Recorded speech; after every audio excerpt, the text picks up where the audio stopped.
I was sitting there in that cheap office chair they never replaced, the one with the weird stain I'd been looking at for 6 years, when Elliot slid the folder across his desk with that same practiced expression. Half grimace, half smile. I knew what was inside before I even opened it. Rejection number 12. 12 times. 12 times I'd been passed over for senior consultant. And I already knew who got it instead of me, Kirsten. 8 months at the company. 8 months. The thing is, Daphne, Elliot said, leaning forward like we were co-conspirators instead of whatever we actually were. Q4 isn't our strongest quarter for leadership transitions, but I've already put your name at the top of the list for spring promotions. I nodded like I believed him, like I hadn't heard almost those exact words 11 times before, like I hadn't trained every person who'd been promoted above me since 2018. Then I did something that surprised even me. I started laughing. Not cute giggles, the kind of laugh that makes people uncomfortable, the kind that says, I've finally snapped. Elliot's face did this weird thing. His customer service smile glitched. Something funny? Yeah, I said, still laughing. Me, I'm the joke for believing you. 12 times. So that's how it started. That's the moment I decided to burn it all down. Oh, wait, I should probably introduce myself. I'm Daphne. I was 33 when this happened, working at this boutique consulting firm called Paragon Strategic. We did business transformation consulting for healthcare companies. Sounds fancy, right? 6 years I'd been there. 6 years of being the person they called at 11 p.m. when everything was falling apart.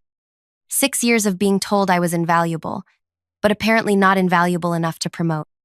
Before I go deeper into this mess, please like this video, subscribe to the channel, and let me know in the comments if you've ever been in a situation where you felt completely invisible despite working your ass off.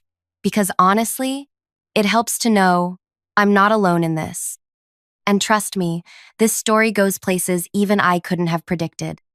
So back to that office. That moment, I composed myself and told Elliot I understood. That I was a team player. Then I walked back to my desk, past Kirsten, who was literally showing her new business cards to anyone who'd look. Senior consultant. The title that should have been mine almost 3 years ago. Let me give you some context. Paragon Strategic was founded by 3 guys who worked at one of those big 4 consulting firms. They had this whole, we're different, we're family shtick. Elliot was employee number 6. I was employee 23, hired when they were still trying to prove themselves. I automated half their reporting systems. I saved their biggest account, Healspace Regional, when our project manager quit mid-implementation. I routinely worked 60-hour weeks. I delivered. Every single time. And it wasn't just that they didn't promote me. They'd tell me why. Always something different. You need more client-facing experience. So I'd get that experience. You need to demonstrate more leadership. So I'd lead a team. You need more technical expertise. So I'd get certified in whatever new system they were implementing. And after I'd check each box, they'd move the goalposts. Again, and again, and again. Meanwhile, they promoted people around me. Brody, who missed deadlines constantly but played golf with Elliot. Vivian, who couldn't build a basic reporting dashboard without my help but was best friends with our director of consulting. And now Kirsten, whose main qualification seemed to be that she went to the same business school as our CEO. I used to wonder what was wrong with me. Was I not charming enough? Not political enough? Wrong gender? Wrong background? I spent so much time trying to crack the code. But sitting there that day, watching Kirsten parade around with her new title, something just clicked. There was no code to crack. The system was just rigged. Not just against me, but against anyone who actually believed merit mattered. That night, I went home and cried. Like, ugly cried.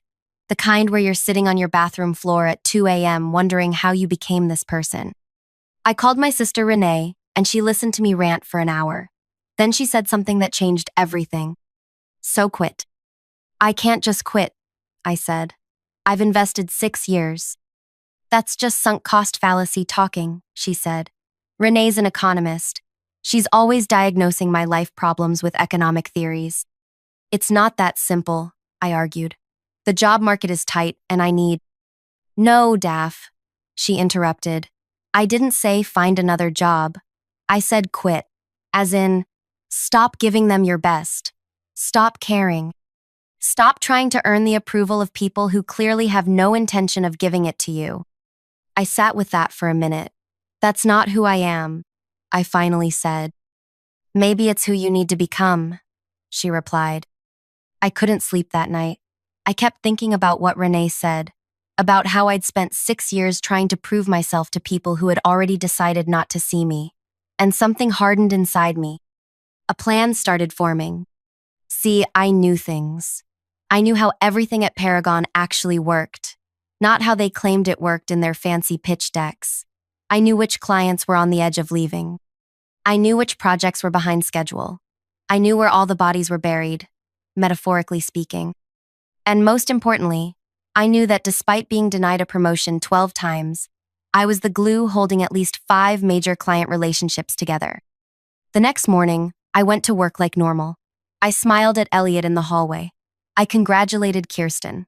I answered frantic emails from project teams. But something had changed. For the first time in 6 years, I wasn't trying to impress anyone. Instead, I started documenting everything, every process I'd created, every workaround I'd invented, every client relationship I'd salvaged. I organized it all into a private digital notebook, not company property, my property. Then I created what I called my indispensability map. It was a detailed analysis of exactly how much the company depended on me, where the critical dependencies were, and this is important, which clients had relationships with me specifically rather than with Paragon as a whole. You might be thinking this sounds calculated, cold even. And you know what? You're right. But 12 rejections will do that to a person. 12 times being told you're not quite good enough when you know damn well you are. It changes you. I gave myself 6 months. 6 months to execute what I started calling my quiet exit. Not quiet quitting. That's when you do the bare minimum. No, I kept working just as hard. But my goal had changed. I wasn't working for a promotion anymore. I was working for myself. The first phase was making myself even more indispensable. Counterintuitive, right? But necessary.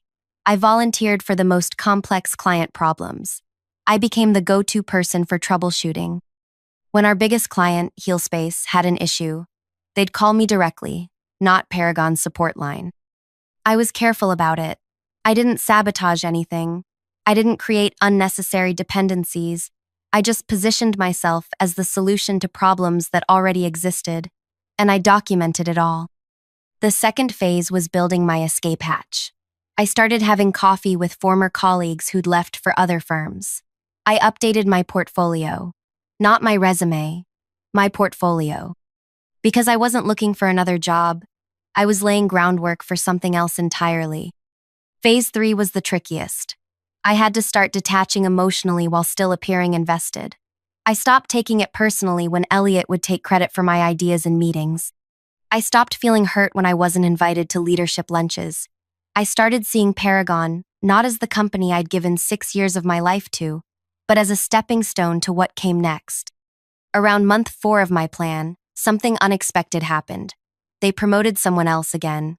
Lucky number 13. This time it was Theo, a guy who'd been there 2 years and whose main qualification was being aggressively mediocre but very, very confident about it. Normally this would have devastated me, but I just smiled and congratulated him. Elliot looked confused by my reaction. He'd expected tears, or at least for me to come to his office later to ask what I needed to do better. But I didn't. I just kept working on my plan. By month 5, I'd saved enough money to live on for 6 months without income. I'd incorporated my own consulting business, just on paper at this point. I'd secured a small business loan, and I'd started having very careful, very private conversations with 2 of Paragon's clients who I knew were dissatisfied. I wasn't poaching, not technically. I was just being helpful, answering questions, providing insights, building relationships outside the Paragon umbrella. Then came the day. 6 months to the day after rejection number 12. I walked into Elliot's office without an appointment. "I quit," I said, placing my resignation letter on his desk. His face went through about 5 different expressions in 3 seconds. Shock, disbelief, anger, fear, and finally, the one I was waiting for, panic. "You can't quit," he said. "We're in the middle of the Heal Space implementation. You're leading the Meridian Health Project. We need you." I just smiled. 2 weeks notice. It's all in the letter. "Is this about the promotion? Because we can talk about that. Q3 is coming up, and I've been advocating for you." I cut him off. "No, Elliot. This isn't a negotiation. I'm leaving." And now we're at the part where it gets really interesting. The part where my 6 months of careful planning starts to pay off. The part where they finally realize exactly what they're about to lose. But before I get into that, I need to take a quick breath because even now, 2 years later, telling this story makes my heart race. Makes me remember how terrified I was, how close I came to backing down. How many times I almost convinced myself to stay in that comfortable misery rather than risk everything on myself. So, do you want to hear what happened next? How they reacted when they realized what I'd done? How my revenge wasn't just sweet, it was sustainable. Because trust me, watching them beg was just the beginning. The 2 weeks after I quit were absolute chaos. I've never seen a workplace implode so spectacularly, and I had front row seats to the whole thing. First, Elliot tried to convince the partners that they could easily replace me. Called an emergency leadership meeting, which, ironically, I wasn't invited to, where he apparently said, "Daphne's contributions have been valuable, but we have strong systems in place." That's when they started discovering just how wrong he was. See, I hadn't realized how much of Paragon's infrastructure I'd quietly built over the years. All those late nights fixing things nobody else wanted to deal with. All those workarounds I'd created because the official processes were garbage. It was like I'd been holding the company together with duct tape and determination for 6 years. By day 3 of my notice period, the panic had set in. Suddenly, Elliot wanted me to document everything I did. He scheduled daily knowledge transfer meetings. He even asked if I could create training materials for my replacement, who, by the way, didn't exist yet. "Sure," I said, smiling sweetly. "My hourly consultation rate is $275. His face when I said that? Priceless. Like I'd suggested he give me his firstborn child. You work here," he sputtered. "For 11 more days," I corrected him. He complained to the partners, of course, but they were already in panic mode because HealSpace, our biggest client, had gotten wind that I was leaving. Their CIO, Lorraine, had called Paragon's CEO directly. I only know this because the CEO's assistant, Ren, told me over lunch. She said, and I quote, "If Daphne's not on our account, we need to revisit our contract," Ren whispered across the table. I've never seen Vernon sweat like that. By the end of the first week, they made their first offer. Elliot called me into his office where he sat with Vernon, the CEO. "We've been discussing your value to the company," Vernon said. Like this was a revelation and not something I'd been trying to tell them for 6 years. "We'd like to offer you the senior consultant position, effective immediately, with a 15% raise." I almost laughed. The promotion I'd been begging for, suddenly available now that I was walking out the door. "I appreciate the offer," I said, "but I've already made other arrangements." They looked shocked, like the idea that I might have options beyond Paragon had never occurred to them. "What would it take?" Vernon asked. "We can go to 20% on the raise." "It's not about money," I said, which was both true and not true. Of course, it was partly about money. I'd been underpaid for years, but it was more about respect, about recognition, about not spending another day in a place that had shown me 12 separate times that they didn't value me. By the beginning of the second week, things got desperate. Systems were breaking that only I knew how to fix. Clients were calling, asking specifically for me. The Meridian Health Project was behind schedule, and nobody could figure out the custom reporting dashboard I'd built. That's when they made their second offer. Senior manager skipping a level entirely, with a 30% raise and a seat on the leadership team.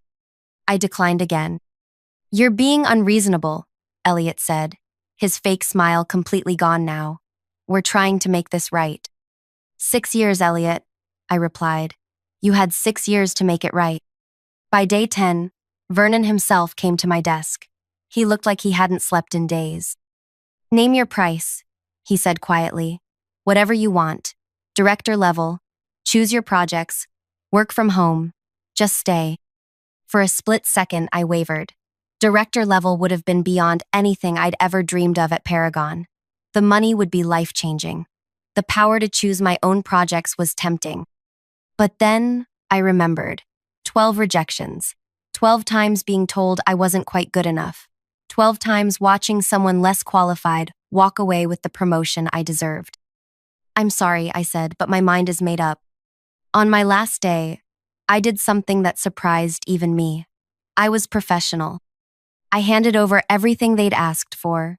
All the documentation, all the contact information, all the project status updates. I didn't burn bridges. I didn't sabotage anything. I just left. As I was walking out, carrying my sad little box of desk plants and coffee mugs, Elliot stopped me in the lobby. You're making a mistake, he said. You won't last 6 months on your own. I just smiled. Watch me. Here's where the story shifts. Because my revenge wasn't quitting dramatically or making them panic, though, that was satisfying. My revenge was what came next. Remember those 2 dissatisfied clients I mentioned? The ones I'd been having careful conversations with? The day after I left Paragon, I had official meetings with both of them. Not as a Paragon employee, but as the founder and CEO of my own consulting firm, Clarity Partners. 1 week later, HealSpace canceled their contract with Paragon and signed with me. Not just the implementation I'd been working on, their entire portfolio of projects. When Vernon found out, he called me apoplectic. This is a breach of your non-compete, he shouted. Actually, it's not, I said calmly. I never signed a non-compete. Check your records. He went silent, because he knew I was right. In all the paperwork over 6 years, they'd somehow never gotten around to having me sign a non-compete agreement. An oversight that was now costing them millions. 3 weeks after that, Meridian Health followed. Their COO told me later that when they called Paragon to cancel, Vernon offered to slash their rates by 40%. They declined. By month 3, I had 5 clients, 3 from Paragon and 2 new ones through referrals. I was making triple what I'd made at Paragon. I hired my first employee, Tanya, a brilliant analyst who'd been overlooked at her previous firm. The best part? I didn't have to work 60-hour weeks anymore. I set boundaries. I charged what I was worth. I built systems that worked from the start instead of patching broken ones. At month 5, something unexpected happened. Kirsten, remember her? Promotion number 12? Reached out to me on LinkedIn. She wanted to meet for coffee. I'm miserable, she confessed, stirring her latte nervously. Everything's falling apart there. Nobody knows what they're doing. The HealSpace account is a disaster. Elliot blames everyone but himself. I nodded sympathetically. None of this surprised me.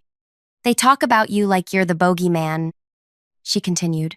Vernon actually banned anyone from saying your name in meetings, but they also can't stop talking about how things worked when you were there. I couldn't help but feel a little smug, but also sad. Sad for the people still trapped there. Sad for the 6 years I'd wasted trying to prove myself to people who were never going to see my value. Why are you telling me this? I asked her. She took a deep breath. I want to work for you.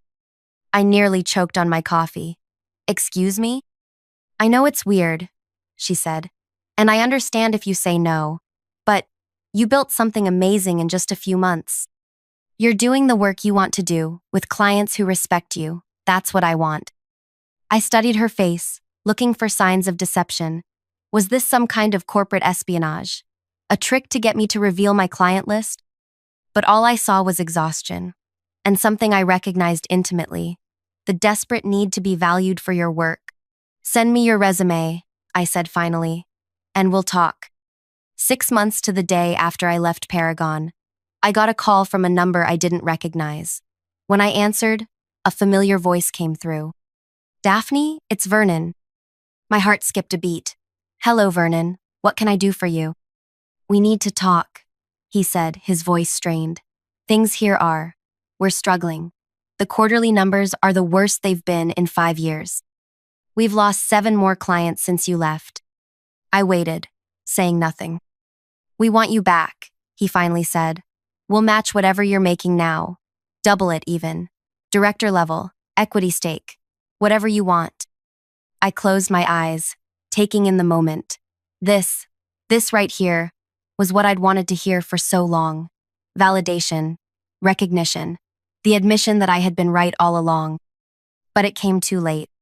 I appreciate the offer, I said, echoing the words I'd used when rejecting their previous attempts to keep me. But I'm not interested. We're desperate, he admitted, his voice cracking.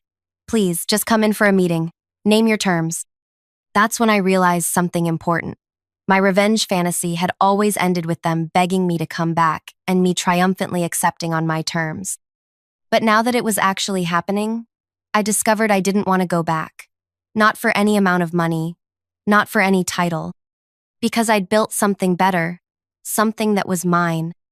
I'm sorry, Vernon, I said, and I was surprised to find I actually meant it. But I've moved on, and you should too. After I hung up, I sat at my desk, my real desk, in my real office, with my company name on the door, and I cried. Not sad tears, not angry ones. Relief, release. The final letting go of 6 years of feeling not quite good enough. Today, Clarity Partners has 17 employees. We've doubled our revenue each year for the past 2 years. We're selective about our clients, our projects, and most importantly, how we treat our people. Kirsten is now my director of client services. Turns out, when she's not trapped in a toxic workplace, she's actually brilliant. Tanya runs our analytics division. We even hired Ren, Vernon's former assistant, as our operations manager. Paragon? They're still in business, but they've downsized dramatically. Elliot was let go last year. Vernon reached out again 6 months ago, this time proposing a merger. I declined politely. The revenge wasn't in watching them struggle. It wasn't even in building something successful of my own. The real revenge was discovering that I never needed their validation in the first place. That I could value myself even when they didn't. The 12 rejections? They were actually 12 redirections, pushing me toward where I was supposed to be all along. So if you're sitting there right now, feeling overlooked or undervalued or stuck in a place that doesn't recognize what you bring to the table, please hear me. You don't have to set yourself on fire to keep other people warm. You don't have to keep auditioning for people who have already decided not to cast you. Sometimes the best revenge isn't about getting even. It's about getting free. And look, I know this story might seem too perfect, too neat, but I promise you it's real. I have the battle scars and the tax returns to prove it. If you connected with any part of this story, please hit that like button and subscribe to the channel. Drop a comment below if you've ever had to walk away from something to find your true worth. I read every comment, and your stories help me feel less alone in mine. Thanks for listening to me ramble for so long. Sometimes I still can't believe how different my life is now compared to where I was 2 years ago. Just remember, your value doesn't decrease based on someone's inability to see your worth. And sometimes, the most powerful thing you can do is walk away. See you in the next video.